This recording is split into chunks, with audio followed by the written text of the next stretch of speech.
Sveiki matematikos entuziastai! Šiandien tęsime savo kelionę po skaičių sekas ir šį kartą susitelksime į geometrinės progresijas. Išmoksime, kaip naudojant formulės rasti bet kurį jų narį, pirmųjų n narių sumą ir netgi begalinės geometrinės progresijos sumą. Prisimename, kad geometrinė progresija yra skaičių seka, kurioje kiekvienas narys išskyrus pirmąjį gaunamas prieš tai einantį narį padauginus iš to paties skaičiaus, vadinamo vardikliu q.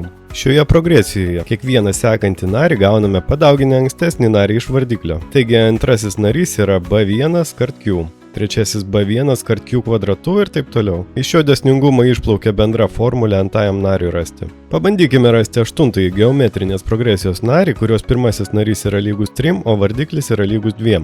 Įstatę visus šios duomenys į formulę nesunkiai apskaičiuojame, kad aštuntas šios progresijos narys yra lygus 384. Dabar pamėginkime rasti pirmąjį geometrinės progresijos narį, kurios penktasis narys yra lygus 48, o vardiklis yra lygus 2. Panaudoję šios duomenys ir pertvarkę formulę, nesunkiai sužinome, kad pirmasis šios geometrinės progresijos narys yra lygus 3. Pirmųjų n geometrinės progresijos narių sumą galime rasti pagal šią formulę. Pabandykime rasti pirmųjų 6 geometrinės progresijos narių sumą, kurios pirmasis narys yra lygus 1, o vardiklis yra lygus 3. Įstačius šios duomenys į formulę, nesunkiai sužinome, kad pirmųjų 6 geometrinės progresijos narių suma yra lygi 364.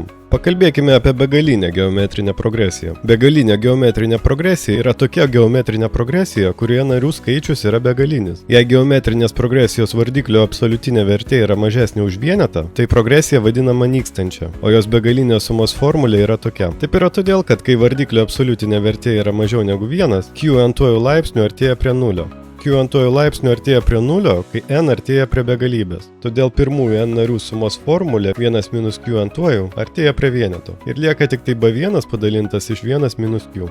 Raskime tokios begalinės progresijos narių sumą. Žinant, kad pirmasis jos narys yra lygus 1 ir vardiklis pusiai, galime nesunkiai apskaičiuoti, kad šios begalinės geometrinės progresijos narių suma yra lygi 2.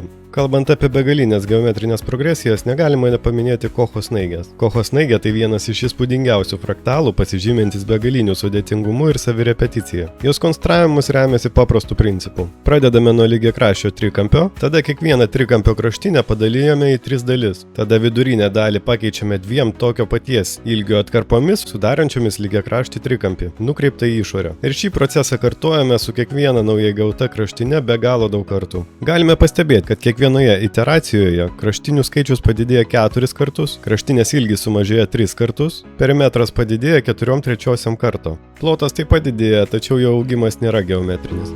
Tai tiek šiai pamokai apie geometrinės progresijas. Nepamirškite, kad praktika yra raktas į sėkmę ir kad pasitikrinti savo žinias visada galite www.edusia.lt svetainėje. O kitoje pamokoje susipažinsime su funkcijų samprata, jų savybėmis ir transformacijomis, kurios padės mums geriau suprasti ir analizuoti įvairius matematinius reiškinius. Iki greito!